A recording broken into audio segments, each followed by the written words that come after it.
Can Tyler Shough be the best rookie quarterback in the NFL, killing more dishes on Saints quarterback competition? Ladies and gentlemen, the Skrmetta is the backdrop. Talk about putting the cart before the horse, huh? Can Tyler Shough be the best rookie quarterback in the NFL? Brother, will he be the starter? Dang.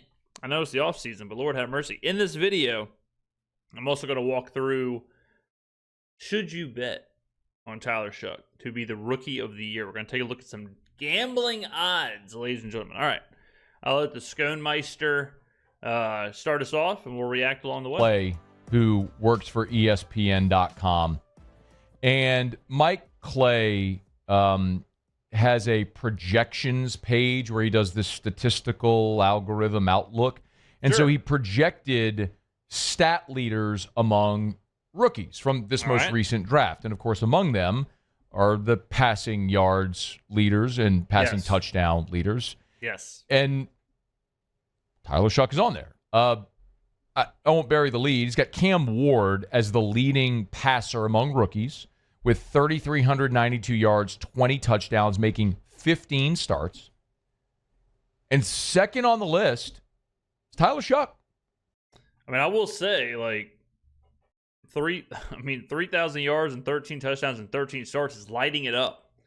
I mean, that is pretty sporty. You extrapolate that out, it's like 230-something yards a game, which is around 4,000 yards for the season. It's a little under 4,000 yards in a 17-game season. So, I mean, that's spinning the pill.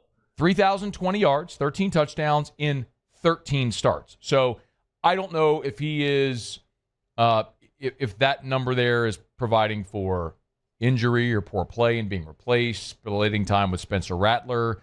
It doesn't really say. He just notes that Shough was a long shot until Derek Carr's retirement. Now, Shough, as a 25-year-old rookie, is the favorite to lead this team in starts this year.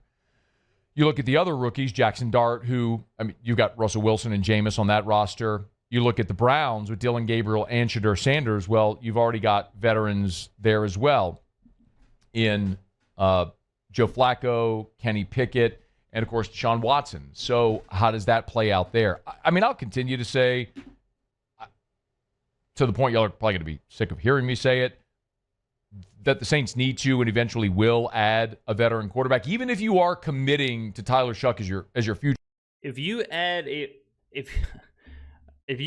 veteran quarterback, it doesn't change his number at all. And what veteran quarterback are you going to add that is going to start games for the Saints, that's going to impact that projection?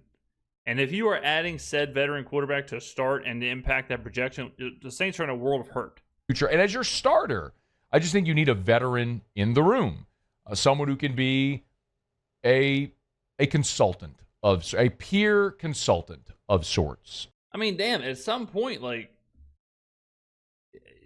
that's what the coaches are for. This veteran conversation blows my mind. And I think they will get there eventually. Whether they do or don't, it doesn't matter. What I'm saying is that it's not going to impact the number. It's not going to impact that projection.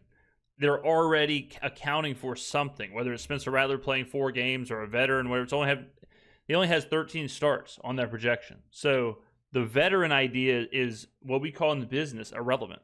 And maybe it's one of those guys in Cleveland. Maybe Cleveland keeps one of the veterans, Gabriel and Sanders, and releases the other 2 veterans. Maybe it's Kenny Pickett. Maybe it's Deshaun Watson. Maybe it's Joe Flacco. I don't know. Maybe Jameis or Russ gets released in New York. I don't know how that's going to go either. But it does feel like we're going to get to a point where we see veteran quarterbacks on the market who would be good clipboard holders in New Orleans and be happy to cash a check and be an extra set of eyes for your young quarterbacks. What Kellen Moore, after practice at OTAs on Thursday, met with reporters, and he was asked sort of an overview of Tyler Shough's first 3 practices, and unfortunately he didn't have a ton to say about it. Tyler did an excellent job. Anytime you're a rookie and you hop in there, and he got a healthy dose of reps, obviously, just like these other quarterbacks, and for him to, again, command, control, he understands the system inside and out, and so he did an excellent job. Okay. 12 seconds. Did an excellent job, understands the system. Maybe the more interesting part is about Spencer Rattler, because Moore did say that Rattler got the bulk of the reps with the ones today, and he is, although it's two new quarterbacks. And we have heard from New Orleans Love Football that Rattler, for the most part, as of now, has gotten basically all the first-team reps.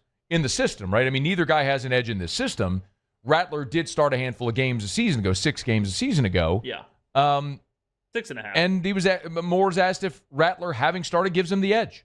I think for Spencer's situation, anytime you get a chance to play, there's always value and lessons in that, no matter the circumstance. I thought, he handled himself well last year competing and navigating, potentially a few that were a little bit of a challenging situations. And then for any guy in general, your second off season is always a huge jump. I think that's historically everyone, references that as that second year jump. First year, there's a little bit of swimming, going into that. You go right from your college season right into that the draft process, which is a long process for these guys. And then we throw them right into football again. And so they've been You got to remember, too, like with the Spencer Rattler thing, you got to remember that, Kellen didn't really get to see Rattler last year, didn't really understand the situation. So a lot of his decision-making and all of that was done through the lens of just kind of watching tape and watching film. To see a player, how they command the locker room, how they move around, stuff like that at practice, I'm sure Kellen didn't really account for all that. So now he's having to weigh those decisions as well as like what he's seeing from Spencer on the field. Through a lot. And so that second year, you find some rhythm, you find some continuity in yourself. You're able to kind of build your own offseason program. And so Spencer's doing an excellent job.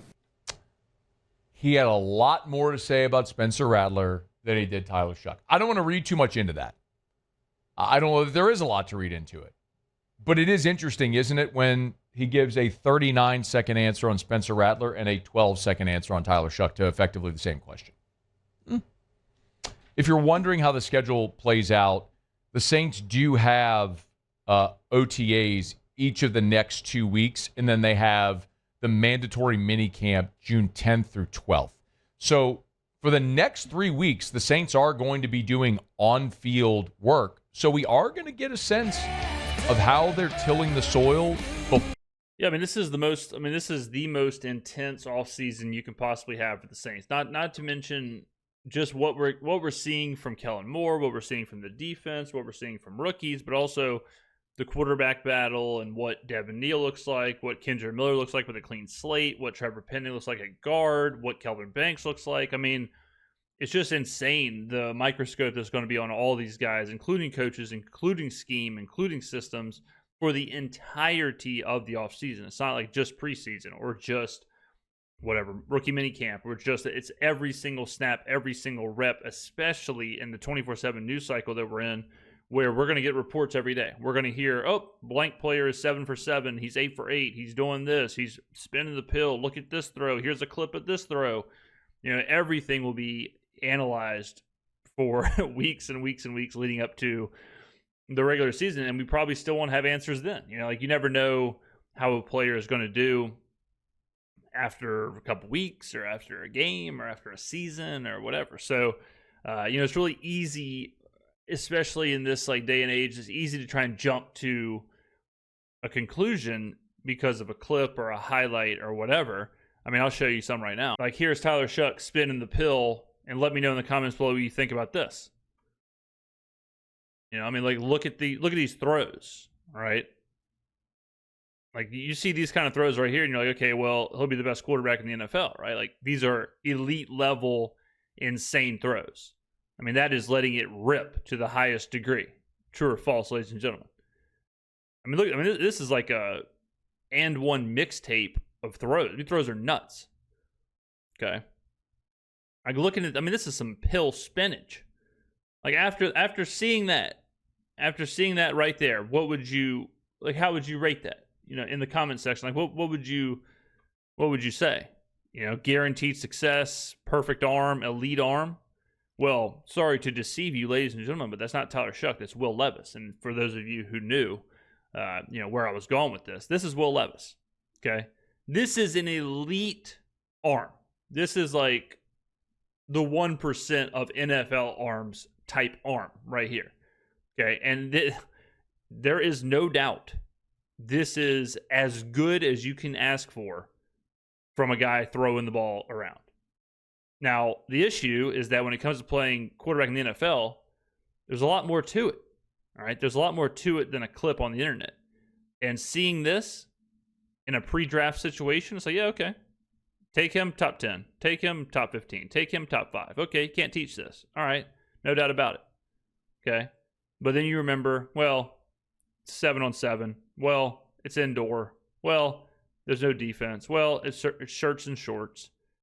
So the point of this deception is that no matter the position, no matter the clip, it's still a clip. And you can't get too high or too low. If we see Kelvin Banks getting dominated by Chase Young in a drill, it is what it is. It doesn't mean he's going to be a bust. Vice versa. If he pancakes Chase Young in some viral clip, it doesn't mean that he's the next, Hall of Fame tackle. It's just you take the clip, you take the moment, you take it and move forward. We are about to get a bevy of this.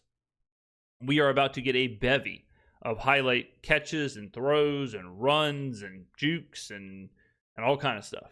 All right, but remember, context is king. Anybody can look good on the internet. Just ask Sasha Gray. Don't Google that. Now, I did promise that we would look at the Rookie of the Year odds. Okay, so here are the odds on DraftKings. Tyler Shough is 10-1. All right, he was 12-1, I believe. You shop around, find different odds, but he's 10-1. Ashton Jeanty is the favorite, plus 250. Cam Ward, plus 350. Travis Hunter, 10-1. Omarion Hampton, 10-1. Then you get McMillan, 15-1. Keep going, so on and so forth. Now, I'm going to teach you a lesson in correlation here. So let's say you want to take Tyler Shough, Offensive Rookie of the Year, because you think Tyler Shough will be good, you think the Saints will be good, you think they'll win the division, you think they'll surprise people, whatever. I would argue the better bet to make in that situation is Kellen Moore for Coach of the Year, okay? Kellen Moore is 25-1 on DraftKings to be Coach of the Year. Now, if you think about what has to happen for Tyler Shough to win Offensive Rookie of the Year, he has to be good. The Saints have to be better than people expect. His performance has to be good, okay? If Tyler Shough is good and his performance is good and the Saints are good, then that means Kellen Moore is doing a good job as the coach, especially because Kellen Moore is an offensive guy. So if he has Tyler Shough rolling to the point to where Tyler Shough could win Offensive Rookie of the Year, and the Saints are, win 6, 7, 8 games, surprise people, whatever, and Kellen Moore took over a horrible situation that people expect to be really bad, since the Saints are currently second on the odds board to win the lowest amount of games. For more than double the odds, you need to take Kellen Moore Coach of the Year, because it's the same thing. Like, whatever Tyler Shough has to do in order to win this award, Kellen Moore is going to get that same credit. But he doesn't have to do it to that extent, right? Like, let's say Tyler Shough is really good, but let's say Ashton Jeanty is better, but let's say the Saints are still a huge surprise team and whatever. Kellen Moore probably could win Coach of the Year. He doesn't need to beat out. It's not as specific as it is for Shough to beat out Ashton Jeanty or Cam Ward or whatever else. So I like this bet. I like this, especially if you think the Saints are going to be good. Or better, not good, but better than expected. Because usually Coach of the Year goes to a guy, either a rookie head coach or the coach of a team that was really bad the year before and is better this year. That's usually how Coach of the Year works. It just kind of tends to be like that. And Kellen Moore's kind of both. He's rookie head coach and he's coaching a really, really bad team. So I think this is a good bet regardless. Like, I think this is I would advise, especially if you're a Saints fan because you're rooting for this, but I would advise to take this. I would not advise to take Tyler Shough. There's too many variables. Will he play the amount of games? Will he split time? Will he even start? What if he gets injured? Like, there's a lot of variables, whereas Kellen Moore doesn't have any of those variables. He will be the head coach. He can't get hurt. Like, we know he's going to be there. Any success this team has will be attributed to Kellen Moore. So the Skrmeister's question of can Tyler Shough be the best rookie quarterback in the NFL, who the hell knows? But as far as Rookie of the Year, this is where I would shift away from betting on Tyler Shough Rookie of the Year, and I would bet Kellen Moore. 25-1 I think is a really fair price. So that's what I would do. All right, ladies and gentlemen, thank you very much for watching. I'll see you in the next video.